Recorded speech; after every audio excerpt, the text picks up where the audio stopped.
Il est 17h30 ce lundi, François Hollande atterrit sur l'aéroport de La Rochelle.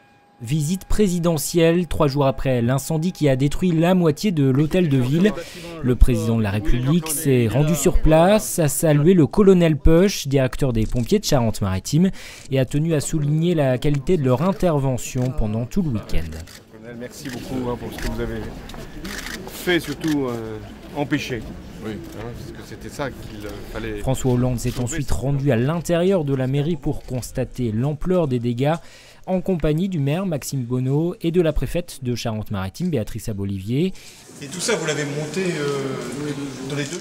Il s'est ensuite adressé aux élus du conseil municipal et aux agents municipaux présents sur place. Ici, c'est un bâtiment classé depuis le 19e siècle, bâtiment lui-même du 15e et 16e siècle, et le voir endommagé, avec un moment la crainte de l'imaginer détruit, nous a tous frappés.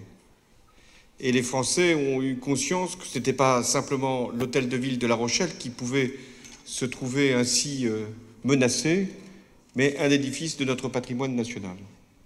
Je veux aussi, comme président de la République, saluer les artisans, les ouvriers, les métiers d'art, ceux qui ont posé cet échafaudage qui a permis en réalité de sauver l'ensemble de l'édifice. Ils ne l'avaient pas posé pour ça, ils ne l'avaient pas imaginé dans cette intention.